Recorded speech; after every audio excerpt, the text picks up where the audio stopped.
If you earned $1 per second, then to make $1 million would take you about 11.5 days. But to make $1 billion would take you over 31.5 years.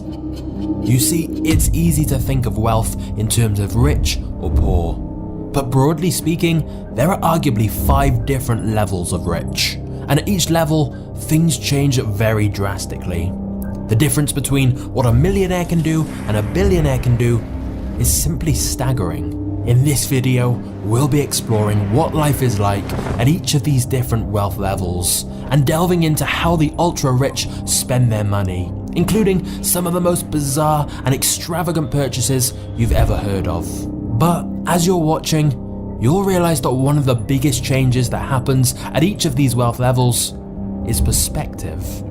Because prices feel relative to how much you earn. So if you compare someone who's earning $40,000 a year with someone earning $400 million a year, it's 10,000 times more, which means a Lambo that costs $300,000 to them is the equivalent of spending $30. A $10 million piece of art feels like $1,000. A $50 million home in the Hamptons feels more like $5,000. So, whilst to us, each of those purchases would feel so major, to a billionaire, it's not even something they'd really need to think about. And of course, when you're that wealthy, it's not just items and experiences that you can buy. But we'll get to that. Let's instead start off with the first level of rich, the top 1%. Even though this phrase is synonymous with being extremely rich, if your income is over about $200,000 a year, you would technically be part of the top 1% of worldwide earners. And so, being in the top 1% may not make you feel quite as rich as you would think. Because sure, you can typically afford a nice house and car, but with those things comes higher costs. And so you probably don't feel very financially secure, and you're likely still working a full-time job. Which is why beyond this level, wealth starts to be measured in net worth rather than income. Because the more wealth you have, the more assets you have, and you're probably not making your money from a normal salary. So the next level of rich is a net worth of $10 million to $30 million. At this level, your needs are met. You can live very comfortably. You have a really nice house, you often fly first class internationally. If it's a special occasion, you might book a $2,000 suite. You can afford any healthcare you need, and in fact, no emergency financial situation can destroy your life. And yet, you're still not rich in the way that money doesn't matter. You still have to be sensible and careful when it comes to big decisions. And in the banking world, you're still not classified as having an ultra-high net worth. Which brings us to our next level, a net worth of $30 million to $100 million. At this point, you start playing in the big leagues, and most likely, you run or have a controlling interest in a very large company.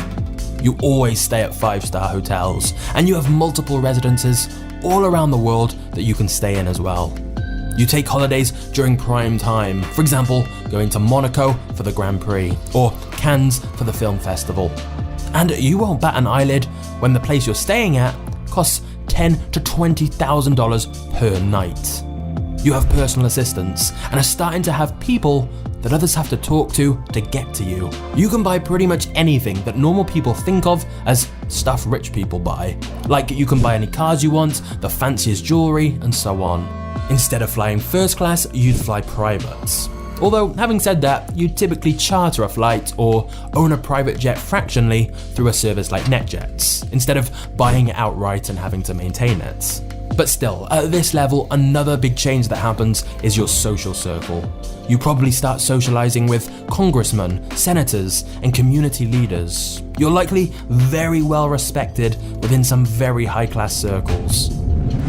Interestingly though, since you're likely surrounded by other ultra-wealthy people, you may start to feel you don't have enough. Sure, you may have just bought a new Ferrari, but your friend has a limited edition version where only 5 were ever made. And sure, you had dinner with a local governor, but your billionaire friend just had dinner with the president. Even at this level, people are still looking above them, which brings us to our next level of wealth, $100 million to $1 billion net worth. To be at this level, you likely have ownership or control of a business that most of the public have heard of, even if they haven't heard of you directly. At this point, you can likely socialize with movie stars, rock stars, and the corporate elites. You can go pretty much anywhere you want and always in style. You have multiple residences with staff all over the world, with elite cars at every residence. If it's your thing, you might have a private island, and of course, a private yacht to get you there. Almost any experience you can dream up, you can have. Want to play tennis with your favorite star? Call his people. For a donation of $100,000 or more to his charity, you can probably play a match with him. Want your favorite band to come and play at your private party? Well, for the right price, they probably will. What about if you love art? Your people could arrange for the curator of the Louvre to show you around and show you some masterpieces they haven't exhibited in years. If you can dream an experience up, you can likely have it.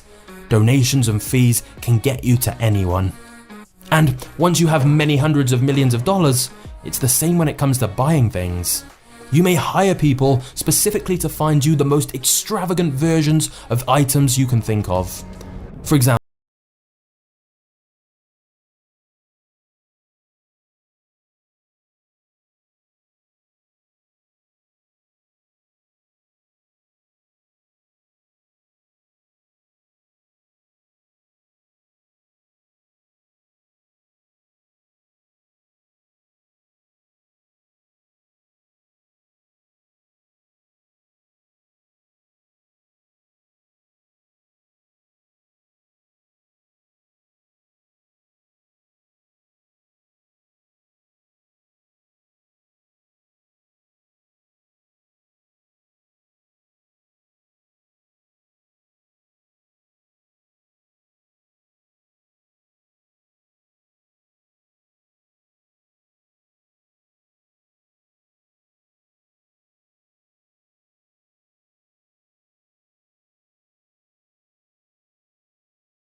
to what is available.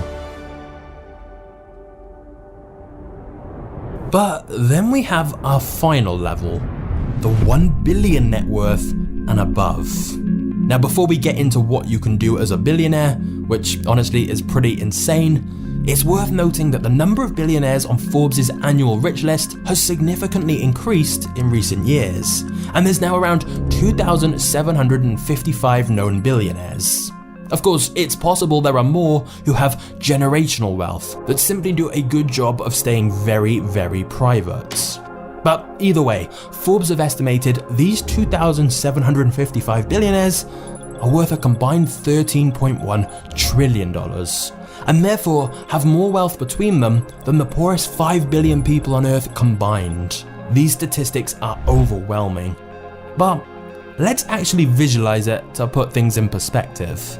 This rice example really highlights that even within this billionaire category, the difference between 1 billion and the kind of wealth Jeff Bezos or Elon Musk have is insanely vast. I'm also a big fan of James Janney's YouTube channel, and he did a great job of visualizing the difference between these large sums of money in a different way. So after seeing these examples, we've now got a better idea of the scale of $1 billion. So now let's look at what you can actually do with it. Because essentially, you can buy anything. And I do mean anything. We're no longer talking about luxurious items and experiences. Firstly, you can buy access. You can ask your staff to contact almost anyone on the planet and get a call back. It's amazing the level of access and respect $1 billion can get you. where within an hour, you could ask your people to get in touch with someone and they'd be able to do it. And I'm not just talking about contacting celebrities. It works the same with powerful people within politics as well, especially because the billionaire may well be a donor to their political party. And so, if you're a billionaire, you may occasionally meet with the heads of states and have conversations with them. Which brings us to the second thing $1 billion can buy: influence. As a billionaire, you have many ways to shape public policy and the public debate. And this isn't always done in some kind of evil way, like lobbying for lower taxes for rich people. Although, obviously that does happen. But the simple fact is, because of your wealth and connections, you can absolutely influence big changes in the world. And not just on a political level, because another thing you can buy is impact through philanthropy and charity. Your money can literally change countless lives. The question is, how do you distribute it? Clean water for villages? Fund new hospitals? Try to save a dying species of animal? With money, you can impact almost anything of your choice. But one of the biggest differences with billionaires that is often overlooked is the ability to essentially buy time. You quite literally don't have to wait for anything. No lines, no sitting around. Just think about it. You've got your own private jet, so you just show up at the airport whenever you want, sit down in the plane, and 2 minutes later you're in the sky and can go wherever you wish. When you arrive, a driver will have already been arranged to pick you up and take you wherever you want to go. Your assistant will have already got the best table at the restaurant you mentioned wanting to eat at, or maybe your assistant arranged for a celebrity chef to come to one of your vacation homes instead, at whatever time you choose. Everything you could need is taken care of for you. However, believe it or not, there are some downsides to being this ultra wealthy. Firstly, it's nearly impossible to have normal emotional relationships at this level. It can become increasingly difficult to have friends and family that love you for who you are. They exist, but it's pretty hard to know which ones they are, because your world is likely filled with yes men and people looking to take advantage at every opportunity. Your trust and connections with people are undoubtedly considerably weakened. Dating also becomes an odd experience. On the one hand, some of the world's most beautiful and intelligent women are all around you at parties and events. But again, finding someone you have a genuine emotional connection with is a different story. Especially because your time is so valuable that you're always busy and unable to invest in making deep connections with new people. And even if you do find someone, the relationship balance is skewed in a strange way when you have essentially unlimited money. Because no matter whether you pay for everything or whether your partner makes their own money, either way, something about the dynamic feels off. And finally, and most crucially of all, no level of money can give you truly everything. Because death is the great equalizer, and losing loved ones, and losing your own health, and facing your own mortality are problems that no amount of money can solve. The Reddit poster who inspired this video, and deserves full credit, talks about how he met Sylvester Stallone at a party, who had obviously had a very successful career. He said he was such a great guy, had huge levels of wealth and luxury, a smart and beautiful wife, and yet he also had a special needs son who died young. In his words, nobody has it all. Nobody. In fact, if you are watching this video and feeling poor, I think it's worth rethinking. Because in this video, we've looked at several levels of wealth. But the fact you are watching this means you are nowhere close to the bottom of the total wealth pyramid. It's easy to look up and feel frustrated that some people have so much more than us. But just look down the wealth pyramid for a moment. If you have internet access to watch this, plus some food in the fridge, clothes on your back, a roof over your head, and a place to sleep, then you are richer than 75% of the world. In fact, even if you have $1 to your name right now, you are still richer than the majority of the world who are either in debt or have absolutely nothing. What this video really highlights is that rich versus poor is so arbitrary. It's not two groups. There are many, many different levels. And compared to most of the world, you might well be a lot richer than you think. If